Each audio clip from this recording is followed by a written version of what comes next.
El peligro del ecumenismo y las tradiciones humanas en la fe cristiana. Mateo capítulo 9, versículos del 14 al 17. Dice la palabra del Señor. Entonces vinieron a él los discípulos de Juan diciendo, ¿por qué nosotros y los fariseos ayunamos muchas veces y tus discípulos no ayunan? Jesús les dijo, ¿acaso pueden los que están de bodas tener luto entre tanto que el esposo está con ellos?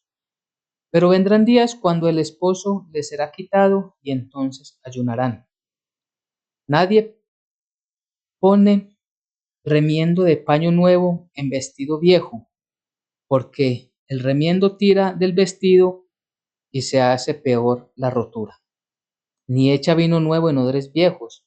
De otra manera los odres se rompen y el vino se derrama y los odres se pierden. Pero echan el vino nuevo en odres nuevos y lo uno y lo otro se conservan juntamente. Amén y amén. Este pasaje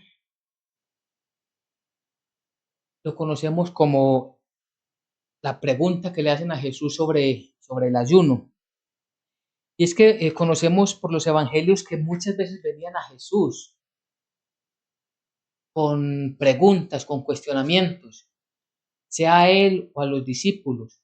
Pero estas preguntas que normalmente venían de los fariseos, de los escribas, de los sacerdotes, los líderes religiosos, venían no con la intención, es decir, no le hacían la pregunta a Jesús con el ánimo de aprender, de conocer, de acercarse de una mejor manera al reino de los cielos, sino que venían con esa suspicacia de querer ellos, con esas preguntas, quitarle legitimidad al ministerio de Jesucristo y buscaban cómo a través de estas preguntas mostrar ellos de que el ministerio de Jesucristo estaba en contra de la ley, estaba en contra de lo que ellos enseñaban. Y es allí donde encontramos preguntas a lo largo de los evangelios, como le preguntan a Jesús, ¿por qué tus discípulos no se lavan las manos antes de comer? Algo que encontramos en la Biblia. O le preguntaban a los discípulos, ¿por qué vuestro maestro come con publicanos y pecadores? ¿Por qué se sienta a la mesa con ellos? Y en este pasaje encontramos otra de las preguntas que le hacen a Jesús y es, ¿por qué tus discípulos no ayunan? Entonces vemos que todo esto es con el ánimo de decir, ¿por qué ustedes no hacen lo que la tradición sí hace? ¿Por qué ustedes no hacen lo que normalmente hace el pueblo judío? Y Jesucristo, en su eterna sabiduría, siempre aprovechaba todo esto para dar una enseñanza. Una enseñanza no solo a aquellos que le preguntaban, a quienes le respondía con toda claridad y contundencia, sino una enseñanza para la iglesia, una enseñanza para sus discípulos, de tal manera que nosotros estuviéramos siendo formados con un nuevo carácter de creyentes, verdaderos creyentes, entendiendo entre la diferencia de lo que significan las tradiciones de los ancianos, las tradiciones de este siglo y el Evangelio de la verdad, el Evangelio de nuestro Señor Jesucristo. Vemos entonces en el pasaje anterior a este también una de las preguntas. Y una de las preguntas que le hacen también en el mismo capítulo 9, pero en el pasaje anterior, es donde le dicen ellos que le preguntan a los discípulos, ¿por qué vuestro maestro se sienta a comer con publicanos y pecadores? Y allí el Señor, que todo lo sabe y que todo lo conoce, le responde a ellos de manera contundente. Si nos devolvemos un poco en el capítulo 9 al versículo 12, dice el pasaje, al oír esto Jesús les dijo, los sanos no tienen necesidad de médicos, sino los enfermos. Id pues y aprended lo que significa misericordia quiero y no sacrificio, porque no he venido a llamar a justos, sino a pecadores al arrepentimiento. Entonces acá vemos algo que es muy importante. Ellos querían de alguna manera con esta pregunta hacer una acusación en contra de Jesús porque él se estaba juntando con los pecadores, con los publicanos, los recaudadores de impuestos. ¿Por qué se sienta él? Es decir, ellos para los fariseos, para los líderes religiosos, era muy común y de hecho casi que necesario en su manera de vivir hacer esa separación entre quién es un pecador y quien según ellos es una persona justa, aunque realmente sabemos por los evangelios que no lo eran. Pero ellos se creían que ellos delante de Dios eran aprobados y que los pecadores, ellos no estaban aprobados delante de Dios. Ninguno de los dos estaba aprobados como no lo éramos nosotros, sino que fuimos aprobados a través de Jesucristo por nuestra fe en Él. Pero entonces ellos hacían esa discriminación y Jesucristo aprovecha para dar una enseñanza, y es que Él ha venido a llamar a los enfermos, para Él vino a llamar a los pecadores al arrepentimiento. Y es importante que nosotros siempre pensemos bastante en lo que significa el verdadero arrepentimiento. Porque el verdadero arrepentimiento trae consigo saber que al venir a Cristo Jesús obtenemos el perdón. Cuando hay un verdadero arrepentimiento, estamos buscando el verdadero perdón. Pero también el arrepentimiento tiene en sí la enseñanza, nos trae que se refiere a qué? Que cuando tenemos el perdón y hay un verdadero arrepentimiento, también entonces dejamos de hacer aquellas cosas que generaron en nosotros el pecado, la transgresión. Es decir, nos apartamos de ese pecado porque ya fuimos perdonados, ahora queremos vivir en obediencia a Dios, dejando de hacer aquello que es malo delante de sus ojos. Pero aún más el verdadero arrepentimiento trae consigo el no solamente dejar de hacer lo malo, sino que hacer lo bueno. Es decir, vivir en obediencia a Dios haciendo lo que Él manda. Recordemos que el apóstol Pablo sobre esto da una enseñanza muy grande para nosotros y es que él dice, el que robaba, que ya no robe más, sino que trabaje. Y no solamente dice que trabaje, sino que con lo que gana de su trabajo ayude a los que no tienen nada. Entonces vemos las tres partes. Está el arrepentimiento, dejar de hacer aquello malo, hacer lo que es lícito y adicional a eso, ayudar a los pobres, a los que no tienen nada. En eso consiste el verdadero arrepentimiento. Repito, debemos de tener claro que mínimamente debe estar sustentado en esas tres cosas. Un verdadero arrepentimiento, dejar de hacer lo malo y hacer lo bueno en obediencia a Dios. Cuando decimos hacer lo bueno es hacer o vivir, llevar nuestra vida acorde a la palabra de Dios. ¿Esto para qué? ¿Para salvación? No, sabemos que no somos salvos por obras, sino que es por gracia. Pero ya que tenemos la certeza de la salvación, ahora salimos libremente a hacer lo bueno, lo que Dios quiere que hagamos y que esté de su completo agrado. Entonces miremos que a esto vino nuestro Señor Jesucristo. Y Él cuando se sienta con pecadores, cuando se sienta a comer con los publicanos, es precisamente para eso, para enseñarles que ellos es necesario que vengan al arrepentimiento y cambien su manera de vivir. Que vengan al arrepentimiento porque en Él, en Cristo Jesús, hay perdón de pecados. Solamente en Él, en Cristo Jesús. Y de ahí en adelante, ellos lleven una vida digna delante de los ojos de Dios.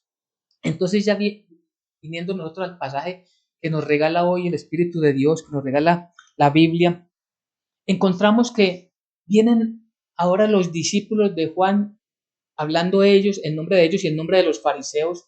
Dice, ¿por qué nosotros y los fariseos ayunamos muchas veces y tus discípulos no ayunan? Y es siempre eso, es siempre mostrar esa diferencia, que según ellos son los que hacen las cosas bien y el resto de los que están allí presentes hacen las cosas mal. Es el mismo contexto de lo que estaba presentando el pasaje anterior con los fariseos. ¿Por qué Él se sienta a comer con los pecadores si nosotros no lo hacemos? Si los principales sacerdotes no lo hacen, ¿por qué ustedes sí lo hacen? ¿Por qué su maestro sí lo hace? Es el mismo contexto que se presenta ahora en este versículo 14. Pero ¿cuál era la motivación que tenían los discípulos de Juan y los fariseos para ayunar? ¿Qué los llevaba a ayunar? De hecho, si miramos En el pasaje nos muestra cómo ellos no solamente ayunaban, es decir, lo hacían para ser vistos. Ellos lo hacían ¿para qué? Para ser reconocidos, para que la gente los viera y dijera, miren estos discípulos de Juan o estos fariseos cómo ayunan, mire cómo está en su rostro. Esto lo encontramos en el Evangelio de Marcos capítulo 7. Miremos versículos 6 y 7. En Marcos 7, versículos 6 y 7 dice, respondiendo él, es decir, Jesucristo, respondiendo él les dijo, hipócritas, bien profetizó de vosotros Isaías, como está escrito, este pueblo de labios me honra, mas su corazón está lejos de mí. Pues en vano me honran, enseñando como doctrinas mandamientos de hombres. Versículo 9. Les decía también, les decía también, bien invalidad mandamientos de Dios para guardar vuestras tradiciones. ¿Por qué les está diciendo todo esto? ¿Por qué? Porque ellos estaban tomando algo que era una tradición humana, la estaban tomando ellos como un mandamiento. Es decir, estaban abandonando el mandamiento de Dios y ahora estaban viviendo conforme a lo que estaban mandando los sacerdotes, conforme a una gran cantidad de normas no bíblicas que no estaban en la ley de Moisés.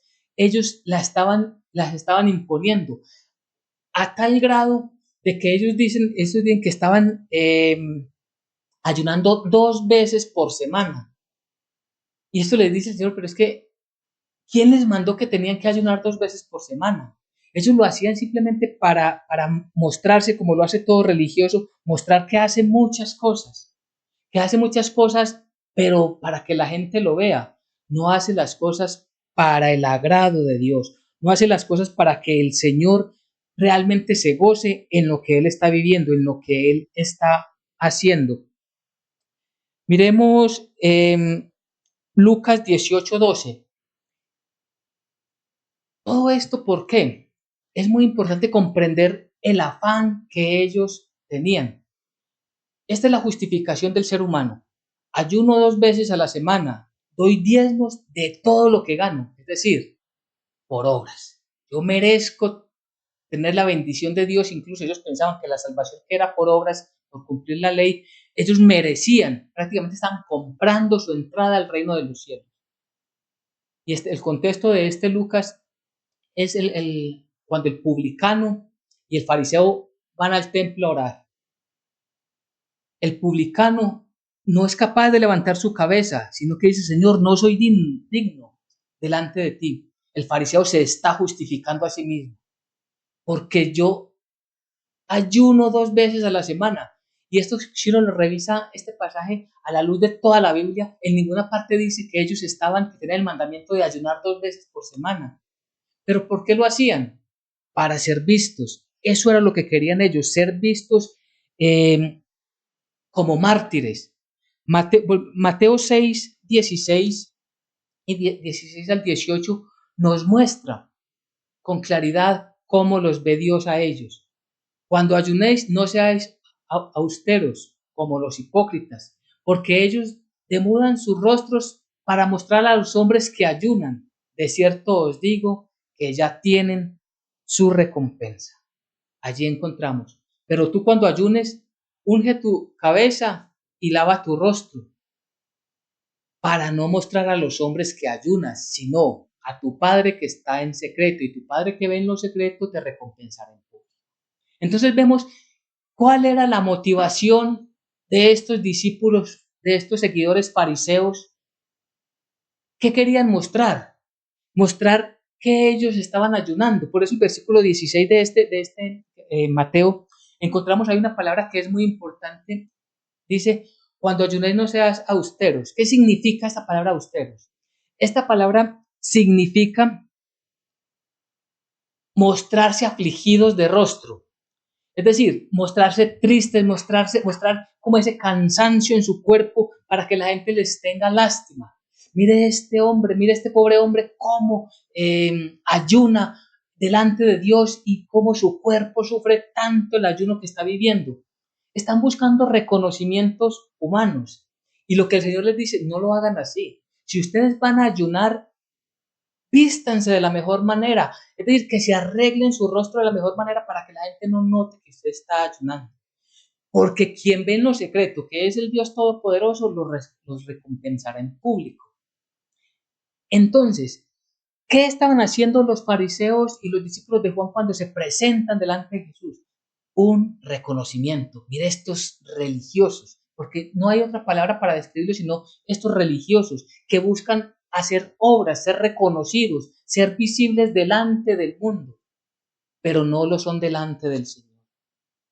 No lo son delante del Señor y por eso el pasaje que leíamos de Marcos 7 nos dice, este pueblo de labios me honra, de la parte externa aparentan honrarme, pero sus corazones están muy lejos de mí.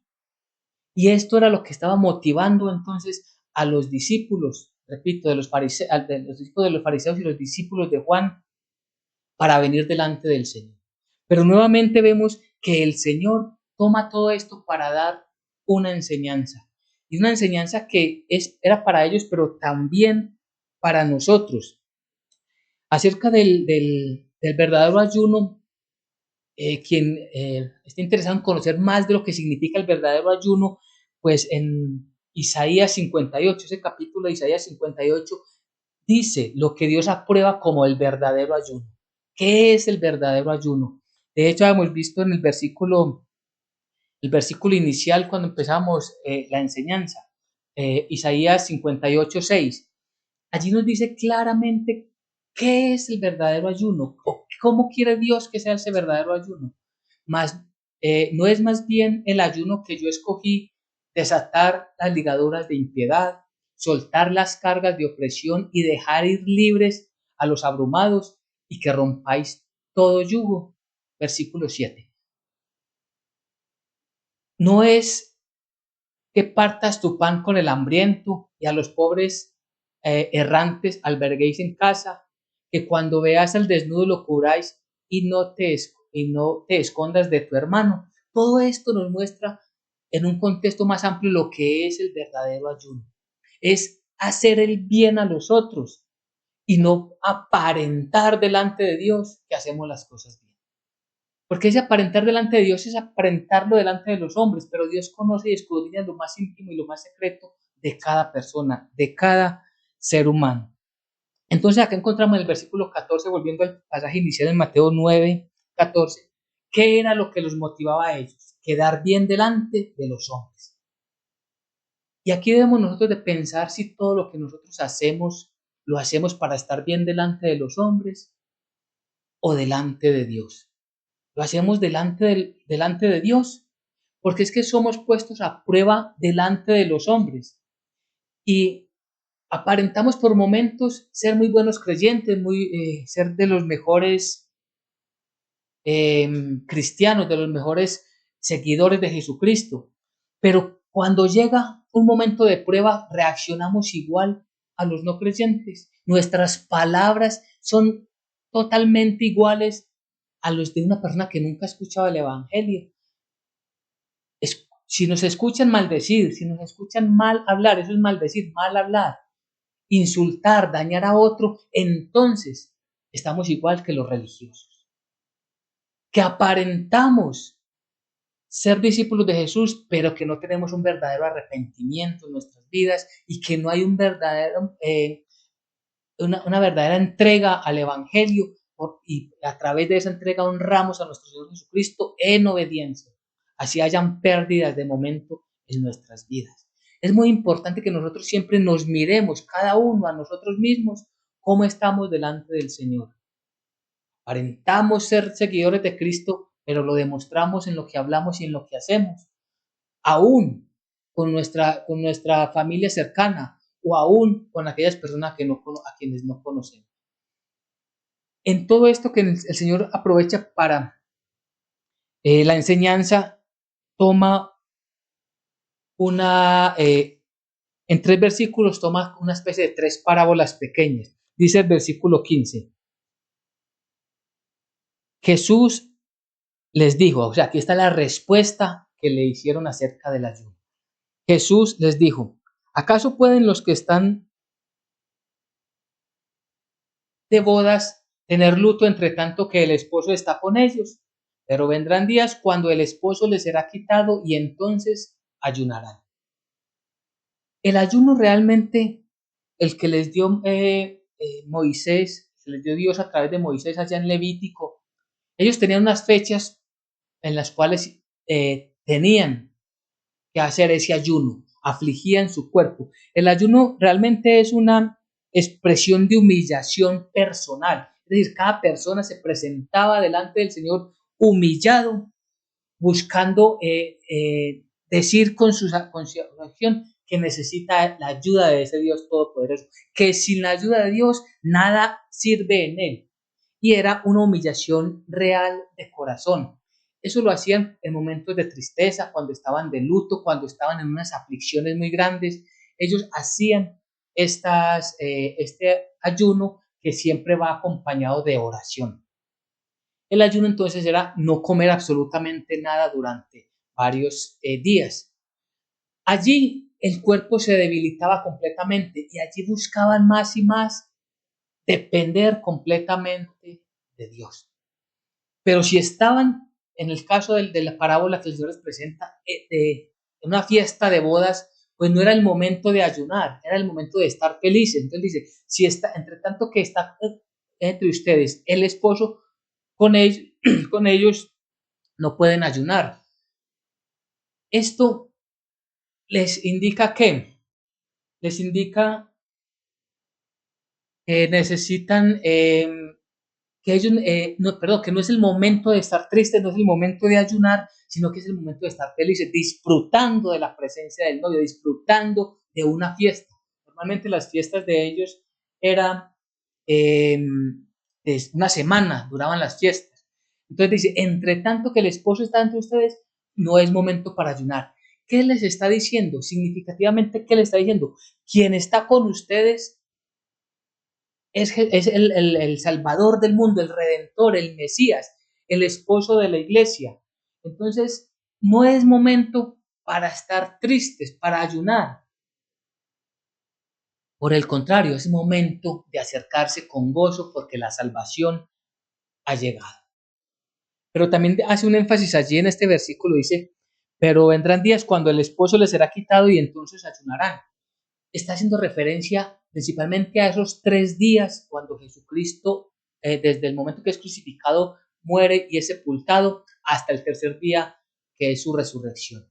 Allí era completa tristeza, completamente la aflicción de los verdaderos discípulos de Jesucristo.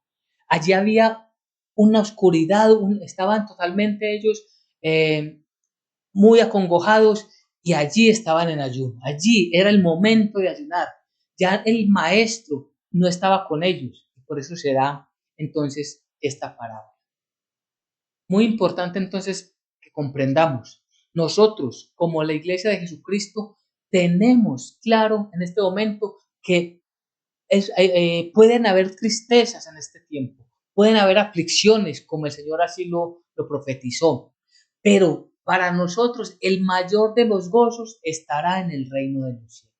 Para nosotros, claro, debemos estar nosotros humillados delante del Señor, debemos de permanecer siempre en obediencia, aunque hayan sufrimientos, aunque las cosas no sean lo que nuestro corazón y nuestra carne desea, pero debemos sujetarnos en obediencia al Señor, como si fuera un ayuno permanente, pero no un ayuno para que la gente nos vea que nuestro rostro está afligido, no, sino para que nosotros antes mostrando fortaleza permanezcamos firmes en la fe de Jesucristo. Porque el día más grande y más glorioso para nosotros será cuando Jesucristo venga a recogernos. Pero entonces aquí en esta pequeña parábola, Él les dice, en aquel momento, ¿por qué van a pedir ustedes que ayunen si es el gozo más grande para ellos que estar con su maestro? Viene una segunda parábola en el versículo 16. Nadie pone remiendo de paño nuevo en vestido viejo, porque tal remiendo tira del vestido y se hace peor la rotura. Y aquí es un punto bien importante. Ese vestido viejo Y ese vestido nuevo, ¿a qué hace referencia? Y hay mucho entendimiento en que el vestido viejo hace referencia al antiguo pacto, el nuevo vestido al nuevo pacto. ¿Y por qué es tan importante? Porque ¿qué buscaban siempre los fariseos? ¿Qué buscaban los religiosos de aquel tiempo? Que Jesucristo o que el Salvador, que el Todopoderoso, el Dios Padre, había de enviar, se ajustara a lo que ellos tenían, a lo que ellos eran como nación religiosa. Pero aquí le está diciendo que no se puede. Es decir, traer la enseñanza del nuevo pacto, amoldándolo al cumplimiento de la ley para salvación, no era compatible. Había que dejar el pacto antiguo, la ley, tal como el Señor la había puesto, para constancia de que la ley no salva a nadie. La ley dice que es pecado delante de Dios. La ley dice realmente qué le agrada y qué le desagrada a Dios. Para eso fue puesta la ley, para que nosotros conozcamos el carácter santo y justo de Dios. Pero ahora llegaba la salvación por gracia. Entonces, ¿qué buscaba nuestro Señor Jesucristo? ¿Y qué busca el Espíritu Santo? Que nosotros comprendamos algo que es muy valioso, que debemos de guardar en nuestro corazón, en nuestro entendimiento. La salvación únicamente es por gracia. Miren, en el tiempo de Pablo, si miramos rápidamente en Hechos 15, versículo 1, había quienes querían enseñar que era necesario a Jesucristo para ser salvos, pero también se necesitaba la ley. ¿Qué decían ellos? Entonces algunos que venían de Judea enseñaban a los hermanos, si no os circuncidáis conforme al rito de Moisés, no podéis ser salvos. ¿Qué estaban diciendo aquí? Que había que juntar los dos pactos. El pacto de Moisés, la ley de Moisés y el pacto de Jesucristo, la enseñanza de la salvación por gracia, juntarlos. Y lo que nos dice el pasaje en Mateo es que no se puede hacer eso porque es un remiendo. No se puede hacer juntar los dos. Es decir, que necesitamos obras más la gracia para ser salvos. No se puede. No se va a cumplir ni la ley ni se va a cumplir la salvación por gracia. Es decir, no son compatibles. Y esto es de mucho aprecio para nosotros. No se puede poner un remiendo de paño nuevo en un vestido viejo, porque tal remiendo tira del vestido y se hace peor la rotura. Y esto nosotros en nuestro tiempo es muy importante esa aplicación para lo que hacemos hoy. No es compatible. Y en esto tiene que ver mucho con el título, cuando decimos que el peligro del ecumenismo y de las tradiciones, el peligro que son realmente para la fe cristiana. Nosotros no podemos aceptar la enseñanza del ecumenismo. Hay dos palabras que debemos de tener claras: qué es el sincretismo y qué es el ecumenismo. El sincretismo es más que todo lo podemos resumir así rápidamente en lo que es la nueva era. ¿Qué es la nueva era? Quiere traer gentes de toda clase de religiones, de credos, toda creencia que haya, el budismo, el islam, llaman a la gente del catolicismo, dicen que llaman a la gente del cristianismo. Un verdadero cristiano jamás estará en la nueva era si es un verdadero cristiano, si es un verdadero creyente. Y así cuanta religión haya en el mundo, los traen allí y eso es lo que conocemos como el sincretismo. ¿Y qué dicen ellos? Mire, no importa usted en qué Dios crea o si no cree en ningún Dios, eso no importa. Lo importante es que aquí todos nosotros formemos un grupo con unas normas mínimas de que respetamos al otro y convivimos. Eso es el sincretismo.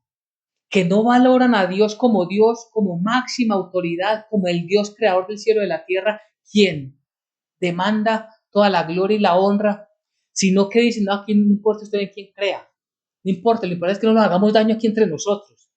Y eso tiene que ver mucho con el ecumenismo.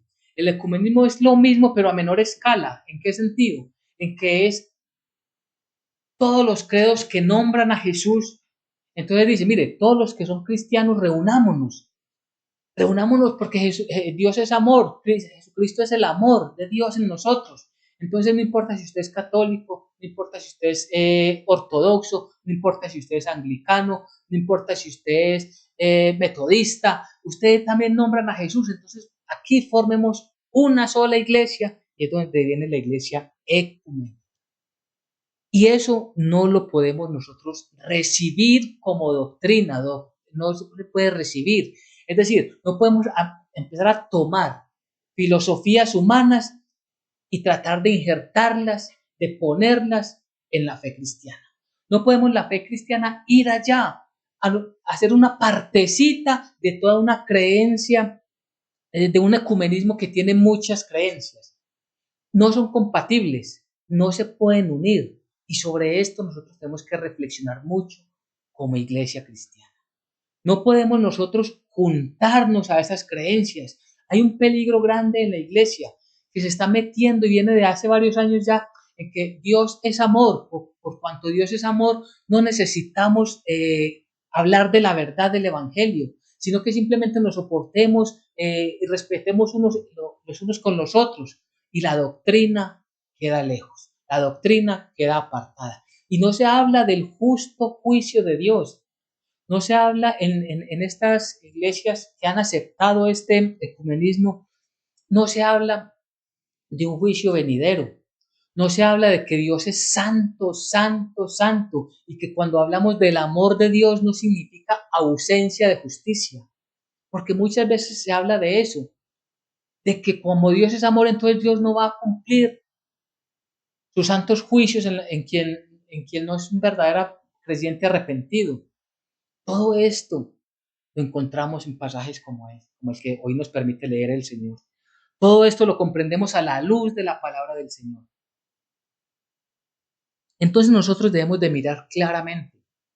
Nosotros estamos firmes y fieles a la enseñanza bíblica o nos vamos a acomodar a este sincretismo o a este ecumenismo que está abrazando el mundo completo.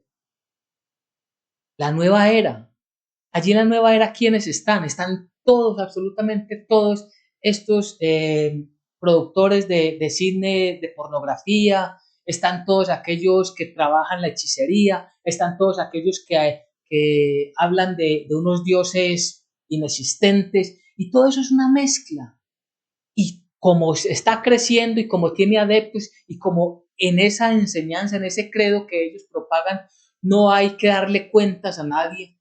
Entonces quieren decir, vengan también los católicos, vengan ustedes también los ortodoxos, vengan también todos los que nombran a Cristo. Pero nosotros, los cristianos, rechazamos contundentemente tal postulado y tal enseñanza. Nosotros vivimos exclusivamente para Dios y nos sujetamos a la Biblia como la máxima autoridad para nosotros. El versículo 17 nos dice acerca del vino. Dice, ni echan vino nuevo en odres viejos, de otra manera los odres se rompen y el vino se derrama y los odres se pierden. Pero echan el vino nuevo en odres nuevos y lo uno y lo otro se conservan juntamente. El vino normalmente en la Biblia hace referencia al Espíritu Santo. Y es muy importante, siguiendo la enseñanza de Jesucristo. Odres viejos, hombre viejo. Odres nuevos, hombres nuevos. ¿De qué habla aquí? El contexto anterior hablaba del arrepentimiento. Hombres sin arrepentimiento sigue siendo hombres viejos. Hombres arrepentidos, hombres nuevos. Pero cuando hay un verdadero arrepentimiento, ¿qué hay allí? Recordemos que cuando nosotros venimos arrepentidos delante de Jesucristo es porque creemos en Él, creemos que en Él hay perdón de pecados y creemos que en Él hay salvación. Cuando una persona es verdaderamente un creyente, viene el Espíritu Santo a él y permanece el Espíritu Santo en él y por siempre. esa persona empieza un proceso de regeneración, lo que conocemos el nuevo nacimiento. Tito dice la regeneración. Entonces allí en este proceso hay una nueva criatura. Esa nueva criatura tiene el vino nuevo, es el Espíritu Santo. El vino, el Espíritu Santo, es el que va llenando y va moldeando a la persona. Dicen los que conocen más de esto acerca del vino en los odres. Los odres eran unas vasijas hechas con pieles de animales. Cuando la piel es nueva y echaban el vino al fermentar, digamos que se inflaba, se ampliaba la piel del animal muerto, allí donde estaba se ampliaba. Para nosotros es muy significativo porque con la presencia del Espíritu Santo en nuestras vidas, nuestra manera de ver la Biblia se amplía, es mucho más grande el entendimiento, es mayor. Todo lo que recibimos del Señor lo recibimos con mayor alegría y con mayor gratitud. Entonces, por eso es tan importante. Y no bíblicamente no es cierto que una persona que no es creyente tenga el Espíritu Santo. No lo puede tener. Un no creyente no recibe el Espíritu Santo. Solamente el nuevo creyente tiene el Espíritu Santo. Y también lo que sí es cierto es que toda persona que es creyente no puede dudar si el Espíritu Santo está o no está. El Espíritu Santo está en todo creyente. De hecho, cuando sentimos esa tristeza en nuestro corazón porque hemos pecado, es porque el Espíritu de Dios nos redarguye, nos convence de pecado, nos está diciendo eso que acabas de hacer, eso que acabas de hablar, eso no es bien delante de los ojos de Dios, ese no es el testimonio que el Dios Todopoderoso espera de un cristiano. Si es un verdadero cristiano, viene el arrepentimiento y quiere inmediatamente resarcirse, es decir, cancelar aquello que está haciendo malo para volver a estar delante de Dios en comunión. Entonces vemos la importancia de lo que estaba hablando nuestro Señor Jesucristo. El odre viejo, si recibiera el Espíritu Santo, sería destrozado completamente. Pero ¿qué pasa? La misericordia de Dios, es que el Señor mismo lo anunció, que si nosotros somos verdaderamente sus discípulos, si nosotros perseveramos en la enseñanza, si nosotros vivimos conforme a la palabra del Señor, esto demuestra que somos verdaderamente nosotros sus seguidores. Si permanecieres fieles a mis enseñanzas, conoceréis la verdad y la verdad os hará. Y él prometió en el mismo Evangelio de Juan, vemos que él y el Padre harían morada en nosotros, los verdaderos creyentes, porque el Evangelio habla de la Trinidad, Padre, Hijo y Espíritu Santo. Haría entonces en nosotros como lugar de habitación. Entonces, encontramos en todos estos pasajes, ¿qué es lo que encontramos? Nosotros, para que vamos concluyendo, nosotros necesitamos apartarnos con total contundencia del sincretismo y del ecumenismo. Cuidado que el ecumenismo viene de la Iglesia Católica. Ellos por allá, tal vez en 1700, perdón, no recuerdo bien el año, ellos por allá, no, tal vez en 1910, por allá alguien, un sacerdote, empieza con esto del ecumenismo. No, abracemos a todos los que pronuncien el nombre de Jesucristo y recibámoslos, no importa qué doctrina tengan. Nosotros rechazamos contundentemente desde nuestra fe cristiana cualquier enseñanza que sea parte de la Biblia. Nuestro compromiso y nuestro llamado es a que escudriñemos más las escrituras y que nos esforcemos y vivamos conforme a la voluntad de Dios que nos ha dejado en esta Biblia, nos ha dejado por escrito.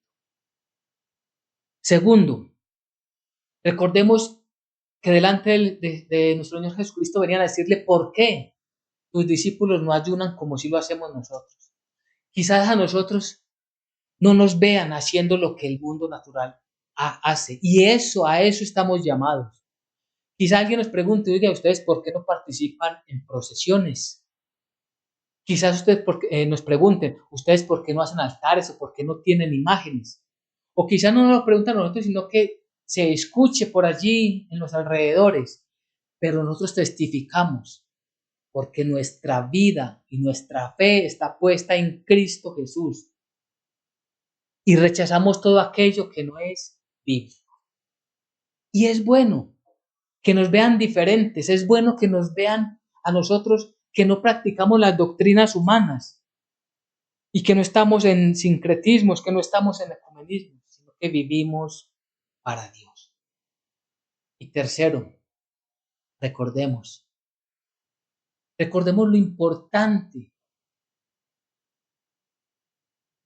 de saber que y entender que en nosotros está el Espíritu Santo y el Espíritu Santo es el que nos lleva conforme a la voluntad de Dios a cumplir su palabra.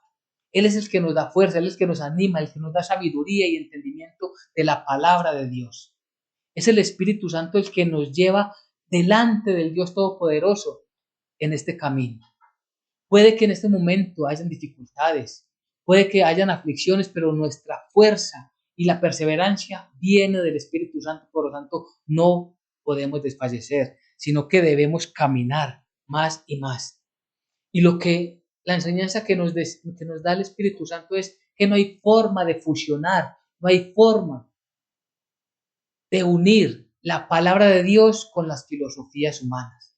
No hay forma de traer las filosofías humanas, todas estas creencias que el hombre se inventó y tratar de moldearlas a la luz de la palabra. No hay forma de hacerlo, son totalmente, no se pueden juntar, se rechazan automáticamente la una y la otra, porque las filosofías humanas buscan satisfacer al hombre, la palabra de Dios busca la gloria de Dios, que nosotros entreguemos completamente a la gloria de Dios.